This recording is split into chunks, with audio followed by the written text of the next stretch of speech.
Welcome back to Edmonton Dermatology YouTube channel. Hello. My name is Karen and I'm here with Andrea. And she's a registered LPN here at the center. And today we're going to be talking about dry skin. Yay, dry skin.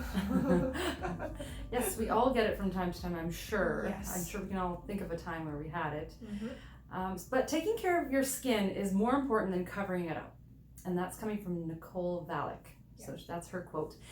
And your skin it has actually 5 different types of receptors that respond to pain and touch. That is very true. Yeah, do you know what any of those, where those are or what they are? Well, they're all in the different layers of the skin, of course. Okay. So it all depends on the depth of pressure that, like, if you get a poke or someone pushes on you, heat, cold, stuff like that. Dry. Yeah. Dry obviously irritates it as well. Irritation, yeah. Okay, so what is dry skin? So dry skin, I'm sure we all have experienced this, especially those of us here in Alberta. We do get this a lot in the winter time. Mm-hmm. Dry skin essentially is you get that kind of rough feeling skin. You're almost getting like little flakes all over your hands and arms. You usually see them there, but you can also get it on your back, your chest, legs, and especially the face, because the face is always exposed. Mm-hmm. So it's just kind of that flakiness. It doesn't feel soft and supple. It's kind of like itchy a little bit. So dry skin can definitely more so in the winter than the summer, but you can also get it in the summer as well. Yeah. Okay, well then if you get it summer and winter, what are the causes of dry skin? So the biggest cause is environment.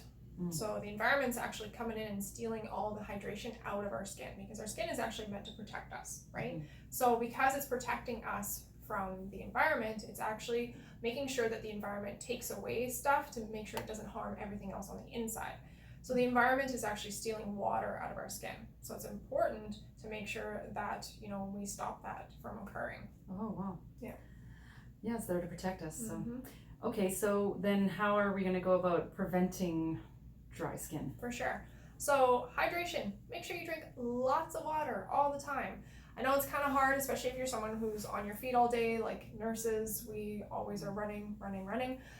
So just making sure that if you have a water bottle somewhere and you see it, grab it, take a few swigs, put it back down, go on, keep going. So hydration orally through the mouth, also putting moisturizers on.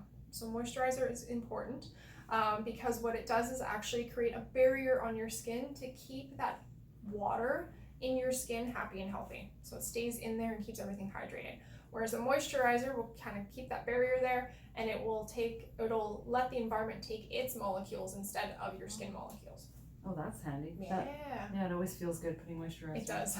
And foods too, like lots of vegetables with lots of high water Absolutely. content. Anything that has water in it is important. But I mean, again, it's hard to eat an apple while you're trying to run in between things. So swig of water. I've read something saying that you should, anytime if you're like super thirsty, so your throat is really dry, is literally take like 10 swigs of water, and it should kind of help ease that dryness in your throat, and away you go. And then it goes out to your skin. And then it goes to your skin. Nice. So can dry skin cause other conditions? Yes. So there are conditions that are of extreme dry skin, or eczema. And the medical term for eczema is dermatitis. So if someone tells you have dermatitis, you will have eczema. They are actually the same words. Okay, so they mean the same thing. So it's extreme dry skin. So it's usually very flaky, red, itchy, sore, all that kind of stuff. And it's one of those things where moisturizer is important, and making sure you find the right moisturizer for that is important as well, because you really need to stop that itch cycle. So what we call itch cycle in the dermatology world is that it's red, inflamed, you scratch it, it's going to create more red and inflammation, which makes it more itchy, and then you're going to scratch it again. It gets to the point where that eczema will spread all over the body. Yeah. So it's important to make sure that you use a moisturizer and stuff like that. If it's to the point where you are there and you have that dry skin, you really need to get a referral to see a dermatologist. So please go see your family doctor, ask them to see a dermatologist. Ask to come see us. Dr. Taher or Dr. Cartman are more than happy to see patients like that. Okay, good to know. Can other conditions cause dry skin? Yes. So rosacea is a key one, especially for the face. So rosacea, as you've probably seen in our video about rosacea, is that it has these blood vessels that are dilated in the skin, and it loses water very easily. Again, the environment comes in and steals that. So because rosacea is there, your skin is losing more hydration than normal, so that means your skin is going to be drier. So again, moisturizers are important. Right. And is rosacea just on the face, or is it? Yes, usually rosacea is just on the face. Okay. Other conditions like there's psoriasis and stuff like that, but that is more of a genetic internal problem, as well as genetic. Like autoimmune. Autoimmune, that's the word I'm looking for. Yeah, that's right. So what if you have just one patch of dry skin that continually peels? Is that dry skin? So if you have literally like one patch on your cheek and the rest of your cheek is happy and supple, that might be something of concern that you really do need to see a family doctor about, and possibly they may decide to send you to a dermatologist. So there is precancerous out there. So precancerous lesions are usually red and crusty, and there's these spots that just don't seem to want to go away. So they're rough. Sometimes you can feel them more than actually see them. So please make sure that if that's what you have is one little spot somewhere, and no matter how much moisturizer and stuff like that you put on, it's definitely something you need to be seen by a physician. Right. Yeah. Good. And how often should I exfoliate? So exfoliation is kind of one of those things. It's very dependent on your skin type. So if you're a little bit more oily, it's okay to exfoliate maybe more like once a month. Dry skin you have to be careful with too, because if you're exfoliating really strong, you can actually cause microscopic little slits, lesions and cuts into your skin that can then turn around and open your skin and cause risk of infection and stuff like that. So be very, very careful. If anything, please come maybe see us and get a microdermabrasion, especially if it's on the face. We also do microdermabrasions on arms and legs, backs as well, in case if you do have that, a little bit more dry skin.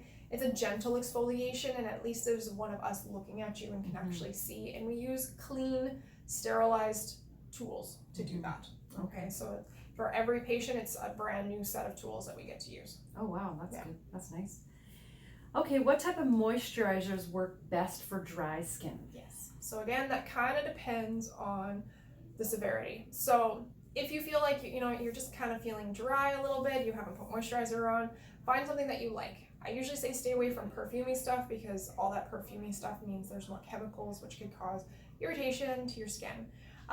For the face, if you have rosacea, obviously look for moisturizers that are indicated for rosacea. If you're not sure if you have rosacea, then come and see us for a consult. But moisturizers that you're gonna like the smell, you're going to like the feel of it, and it's actually hydrating enough for you, okay?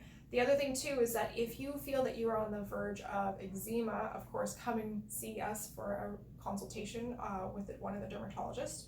Or go to the drugstore and find something that has urea in it. Urea is a great product, found usually in certain companies' products. This is more for the body. The face is a little bit different. So for the body, definitely an over-the-counter one with urea in it would be best for eczema. The other thing too is just making sure that you're not using something that's abrasive again. Okay, yeah, good. And you guys give a free consult? We do, complimentary consults. Nice, complimentary consult. So that's a good idea. Take advantage of it and get assessed. That's great. But of course, our dermatologists do require a referral though. Okay, okay. Good to know. All right, so when is the best time to apply a moisturizer? Yes, so some people think it's only once a day, it's actually twice a day. So in the morning, so if you like to shower in the morning, as soon as you get out of the shower, you just had all that wonderful water and moisture and heat into your skin. Heat opens your pores, so it's taking that all in. To lock it in, put your moisturizer right over it. Nice.